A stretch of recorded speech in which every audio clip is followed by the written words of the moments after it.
Chers amis du Padre Pio, bonjour. Nous reprenons nos petits entretiens sur ce que transmettait le Padre Pio à travers ses fioretti. Et aujourd'hui, nous allons envisager avec le Padre Pio un cas difficile, celui des causes désespérées, pour lesquelles il n'y a pas humainement de solution. Est-ce que le Padre Pio a de bons conseils pour nous dans ces cas-là ?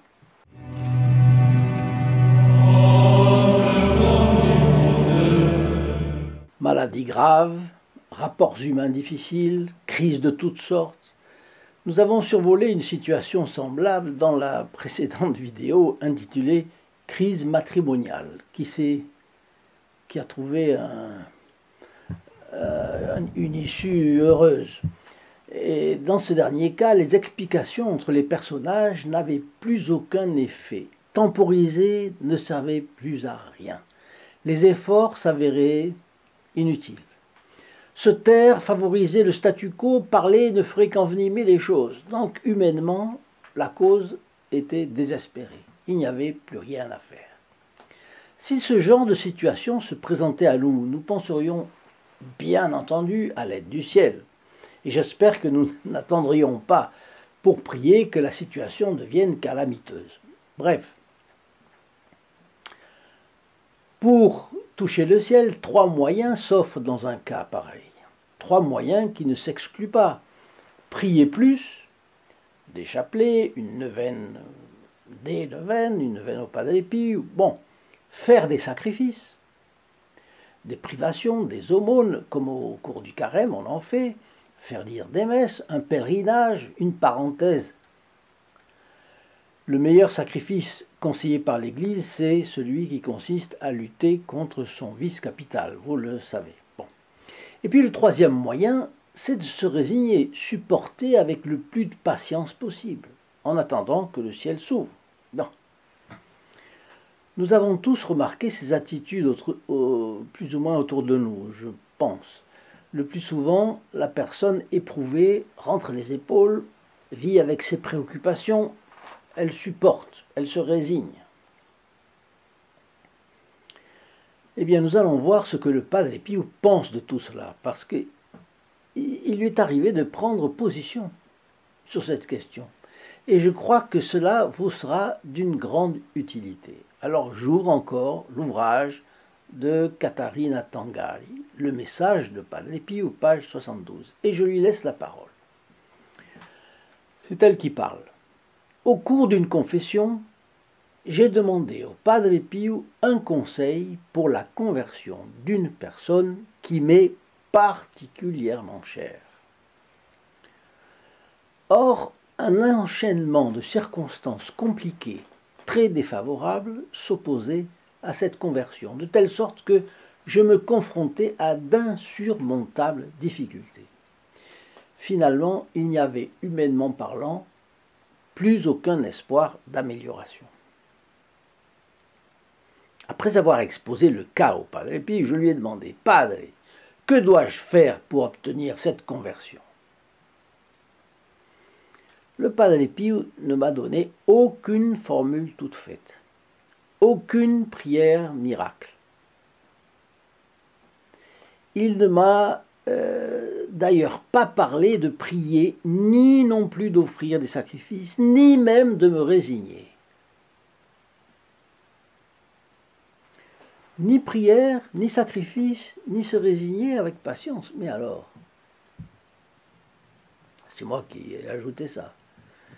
Pour un tel cas désespéré, il m'a indiqué un seul moyen, plus difficile que prier, plus difficile que faire des sacrifices, et plus difficile que supporter. Ah, ça c'est moi qui ajoute encore. Réciter des prières, c'est relativement facile. Faire des sacrifices, relativement aussi. Se résigner de gré ou de force, ça se fait. Mais qu'est-ce que tout cela en échange d'une âme? Pour acheter une âme, oh là là, ça coûte cher. Seuls les mérites du Christ et de Notre-Dame peuvent l'obtenir, auxquels s'ajoutent certains sacrifices de saints, bien sûr. Donc, il m'est arrivé de rencontrer des gens qui me disaient « Ah, je vais convertir un tel ». personne ne convertit personne.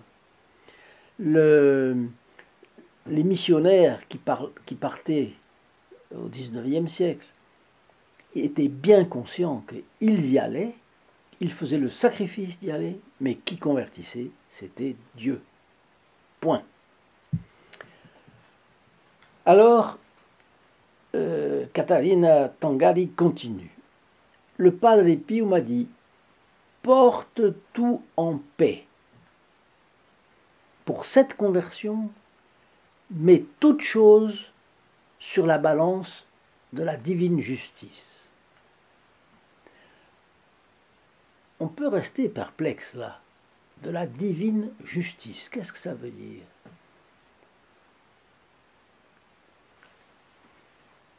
Un acte de justice peut être de la miséricorde. Un acte de miséricorde peut être de la justice. La justice, c'est-à-dire que Dieu, qui a donné à Notre-Dame la fonction d'exercer la miséricorde spécialement, Dieu pèse les choses dans sa justice. Et c'est à lui seul que revient la décision. Catarina Tangari continue.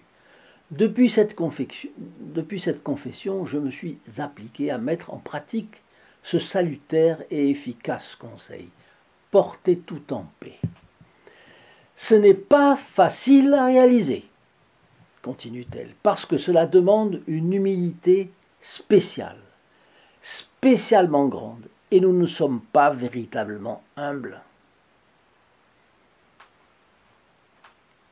Comment devenir humble, c'est une autre histoire, on verra ça un jour. L'humilité, continue-t-elle, consiste à faire à Dieu une confiance aveugle et à accepter d'avance sa sainte volonté. Ce que Dieu veut, je le veux. Avec toute ma volonté, ce que Dieu veut, je le veux. Et cela fait partie de la doctrine de sainte Thérèse de l'Enfant Jésus. On laisse Dieu conduire les choses à sa façon et pour sa gloire. Et si dans ce cas précis les choses ne tournent pas dans le sens que je voudrais, je fais l'holocauste de ma propre volonté pour que les desseins de Dieu soient accomplis. Ce n'est pas facile à réaliser, dit-elle, mais quand on en prend l'habitude, on trouve facile de se maintenir dans cette attitude. Voilà l'affaire. Porter tout, c'est beaucoup plus que supporter tout, dit-elle, car c'est adhérer totalement à la volonté de Dieu. Quand on n'adhère pas a priori à la volonté divine, tout demeure un poids.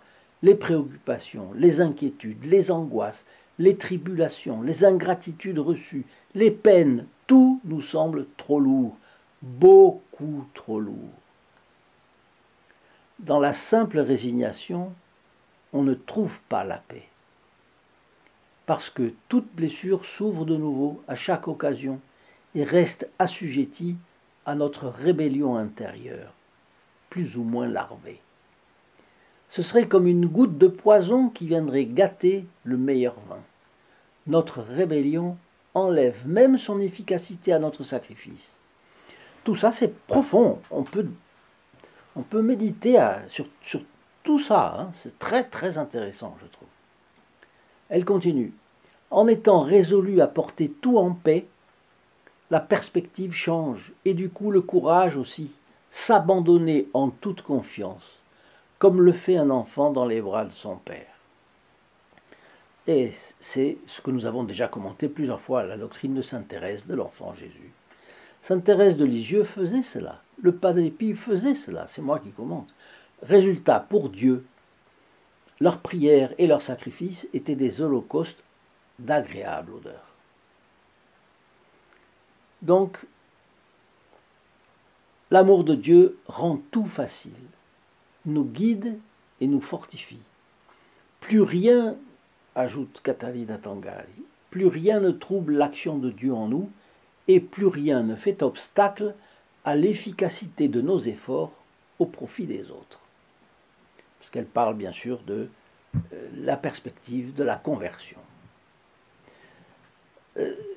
je trouve que ce texte-là vaut la peine d'être médité. Franchement, en tout cas, vous, je vous demande de bien vouloir me dire dans vos commentaires ce que vous en pensez. Si vous le trouvez compréhensible, si vous trouvez qu'il faut l'expliciter plus, etc., etc. Bien. Alors j'ai reçu d'Agnès, qui fait partie des protégés du Padre Pio, un message à propos de notre dernière vidéo « Crise matrimoniale » que j'évoquais au début du présent enregistrement. Vous vous souvenez plus ou moins du sujet.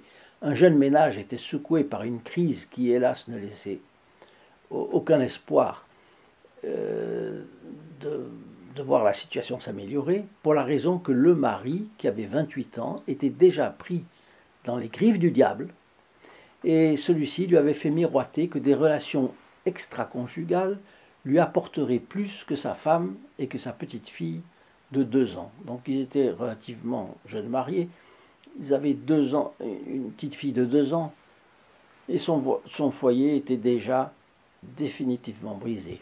Il renvoyait sa femme de l'autre côté de l'Atlantique, chez ses parents. Mais une fille spirituelle du Padre Pio, Catalina Tangali, est arrivée dans le foyer par inadvertance, dans le cadre d'une quête pour la construction d'une église, et là, elle a courtoisement tenu tête au chef de famille et lui a donné une médaille ainsi qu'une photo du Padre Pio. Bon, alors Agnès nous commente la chose suivante.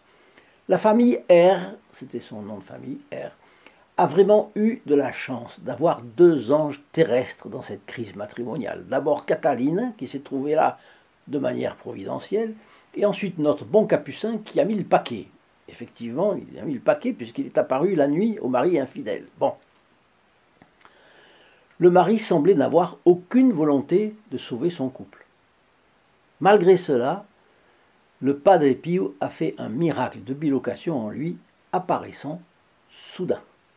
En tout cas, cela ressemble bien à de la bilocation. Alors, je rajoute, c'est ce que je pense aussi, bien sûr.